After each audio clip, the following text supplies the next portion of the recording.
Yo, this is Citano plays Seiken Densetsu 3, my first ever Let's Play of many games to follow.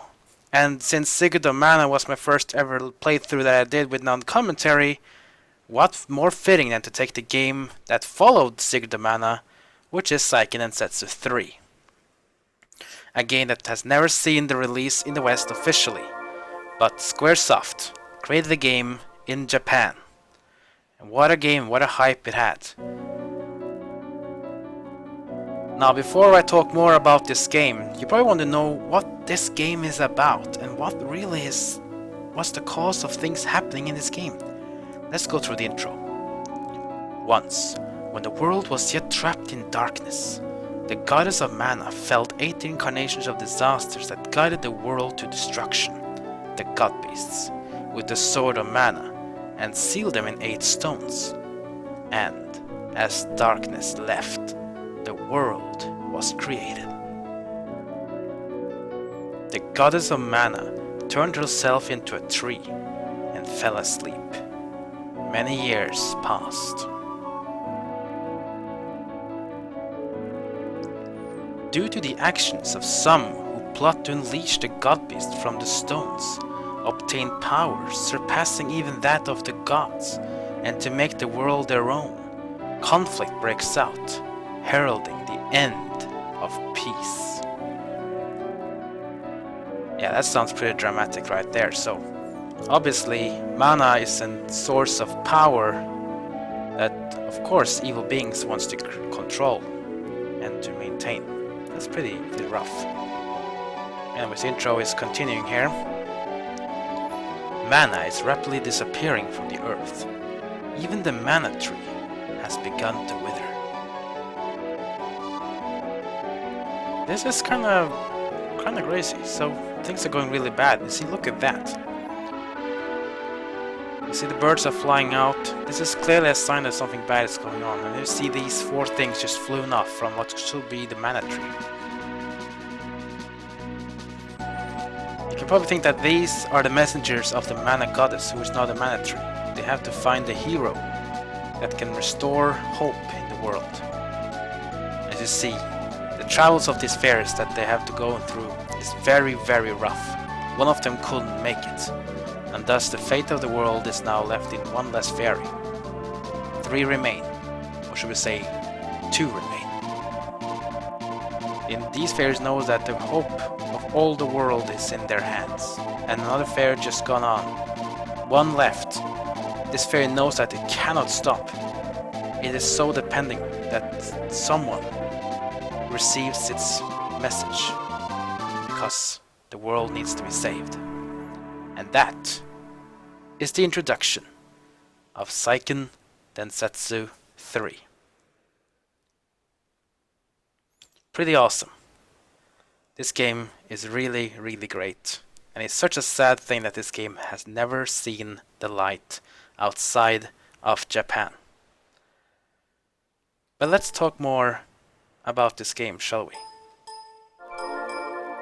So, this game is called Seiken Densetsu 3. That is because the Seiken Densetsu series is what is also known as the Mana series, despite though that this game would have been known in the West as Secret of Mana 2. But it's called Seiken Densetsu 3. That is because Final Fantasy Adventure that came out on the Game Boy is the actual first game in the series, simply called Seiken Densetsu 1. This game was remade for the Game Boy Advance as Sword of Mana. Now, even though this game never seen a Western release, there are some hardcore fans out there that wants to have everyone to really get to play this game the way it was supposed to be played for us outside of Japan. So around the year 2000, there was a guy called Neil Corlett who gave us the unofficial translation, playing through an emulator. And because of him, we were able to play this game almost the way it was supposed to be. And that has given us a lot of great things about this game. But let's talk more about the game in general. So let's move on to the next part. So you might wonder here, who are these 6 beings that we're seeing on the screen? That's right, these are the main characters. And you might think, are we gonna play 6 characters in this game? No, we're not. We're gonna play 3, just like in Secret of Mana. But this time, you choose what character you want to have on the team, and you can choose whatever character you want to have in whatever order you want. Now that's pretty damn cool. But there is a catch, because the very first character you choose, you have to think really careful, because the game storyline is split in multiple times in this game. In the very start of the game, every character has a different intro, and you can experience the intro of the character you choose first. You'll be giving a flashback of the 2 other characters' intros as you play the game. Around the middle part of the game, the storylines will be split again, in which character you chose first. And also in the very end game, in terms of the final dungeon and the final bosses, it is also determining which character you chose first, as different characters have different end game dungeon and end game bosses. That is why you want to be careful which character you want to pick first, especially if you have played this game once and want to play it again. But let's just go through this character, shall we?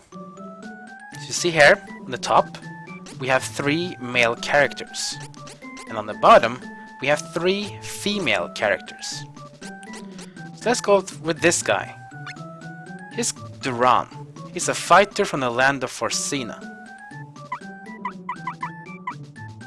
Next one, we have Kevin, a grappler from the Beast Kingdom. The third person here is Hawk, who is also known as Hawkeye in the Japanese game, who is a thief from the Navarre Fortress, a thief guild, shall we say. Next up we have Angela, the magician from Kingdom of Altina. Think of her as the typical RPG black mage. And as Angela is the black mage, well, Carly is the white mage, a cleric from the holy city of Wendell. And the character would have been named Charlotte if this game was given a proper change or release in the West. But this game can only have 6 characters, so Charlotte is 9, that makes it too big. And finally we have Lise. Lise is an Amazoness from the Wind Kingdom of Roland. And she's like the physical character of the females. I would call her like a female Duran. Duran wields swords, she wields spears, both of them are physical adapted, while 2 other ones, females here, are magical. The male ones are almost all physical. But here comes a cool thing about this game. As you progress into the game, you're able to develop your characters in the way you want to. Duran, for example, he can become a very supportive character by giving buffs and heals, or you can just make him a powerhouse, unimaginable powers that no one else can match. Again, it kind of depends a bit. Almost the same thing can be said about Kevin, that he gains a lot of support power if you want to build him that way, or you can just make him the beast that he is. And the cool thing about Kevin though, he has a unique ability in this game that when it's nighttime in this game, he will transform into a wolf, gaining almost double attack damage. And that is pretty neat if you want to have some raw physical power to just mash down the enemy. And Kevin also dual wielding with his fists, and dual wielding, same does Hawk. He dual wields daggers. He has very high agility, which means that his hit and evade stats are the highest of all the 6 characters, meaning that he almost always land hits. He's a bit more frail than Duran and Kevin, but he's pretty quick. So he's a pretty rogue thief-like character. Angela, as I said, she's the black mage of the group, but she's also a bit frail on the melee side. But don't let that wander with you. Put her in distance, toss away some heavy elemental damage, and she can roast enemies like that. But just make sure to keep her alive though, cause she has the lowest health values of all 6 characters. So don't make her get thrown away. Carly also has very weak stats physically. She has more health than Angela, but she has the lowest strength of all 6 characters. But she is a support character by far. And the way you can build her for support is that she can actually become a super healer with some more supportive spells, not just pure healing, Or you can actually give her some offensive spells and have her almost match Angela in terms of offensive powers, while at the same time being able to toss out heals when needed. Kinda depending on how you want to build your team. And last, we have Lise. Now many people say that Lise is probably the best character of all 6 characters, mainly because the way you want to build her is that you either get stat increasing abilities or you get stat decreasing abilities. And some of them are so good that people almost always want to have Lise in the party along with 2 other characters. Myself, I think Lise is a pretty balanced out character, and the way you're going to pick her on the team is that she will always fit in almost every setup. She doesn't really have bad synergy with any character.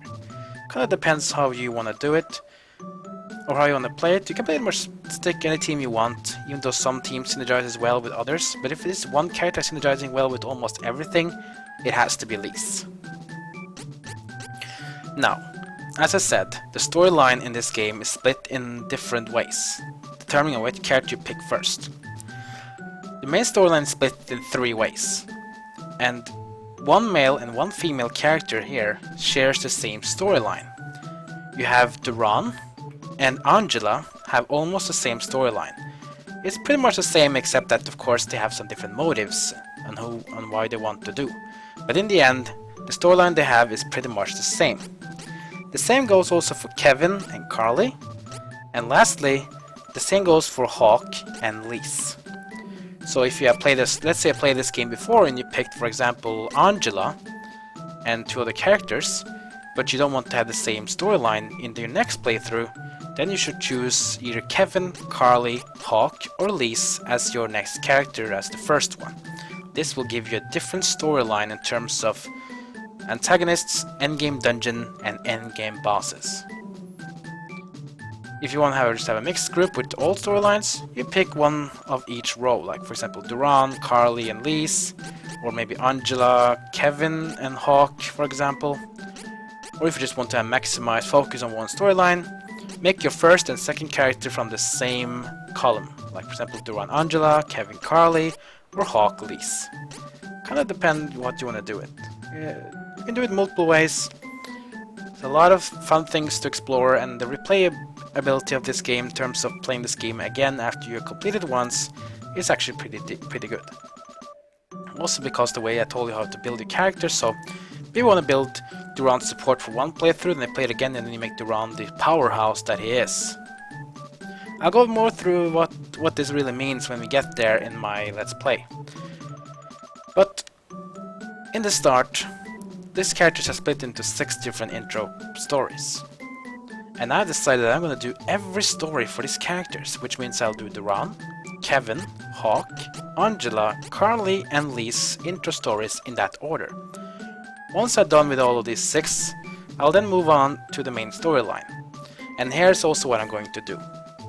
So since the storyline gets split in 3, which you will see in the middle of the game and also in the end game, I decided that I'm going to do a main party for the main storyline, and then I'll also do the main party for the first storyline, and the second and third I'll do a different party, and I'll do those parts as well.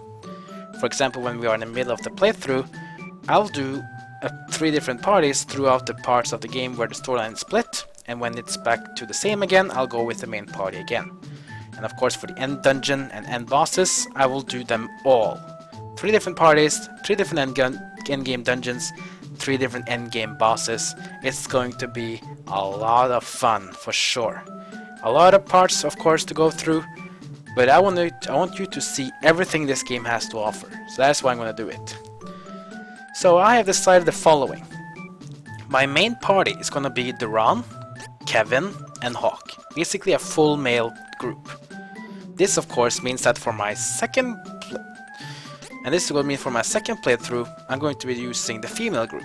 Now since Duran was the first character I chose, I can't choose Angela, because then I'll have the same storyline for the second group. I'll just instead go one right and I'll pick Carly, Lise and Angela. Now for the third playthrough, I have to choose either Hawk or Lise as my first character to get the third storyline. Now what I've decided to do is that since I want to show you a playthrough in which 2 characters are actually attached to the main storyline together, I'm gonna pick both. I'm gonna have Lise and Hawk. Now for the final character, I thought that was pretty cool that since Duran's going to be the first character in the main group, other intruders let him be the third character in the last group as well. So there you go. Party 1, Duran, Kevin, Hawk. Party 2, Carly, Lise, and Angela. And Party 3, Lise, Hawk, and Duran. And so you probably see that I have some characters twice here. I have both Lise, Hawk, and Duran picked twice. This means that I'll be building them differently on the different parties. You'll see that when we get to the very part of the game where we actually are able to develop our characters. But I will develop them completely different from the other teams. And that's more about it. So that's basically the intro of this game. In the next part, I'm gonna go through the first intro story of Duran. Then I'm gonna go to Kevin, then Hawk, then Angela, then Carly, then Lise, before we head on to the main storyline until we get to the middle of the game, where we'll do a split playthrough again. So yeah, this is the first time I do a Let's Play. I'm really excited. I hope you will like this, and I hope you want to be part of all of my parts. If not, I'm just happy that you will want to be part of maybe this and other times I do this Let's Plays of this and other games. I might sound a bit nervous around here because this is the first time I do this, but just want to say one final thing is that if you have any feedback of my Let's Play or want to discuss this game, then please leave a comment below this video. And also if you want to be notified when I upload more parts and other stuff on my channel, then go ahead and hit the subscribe button. That will make me very happy. So with that, I just want to say thank you for watching, and I'll see you all next time.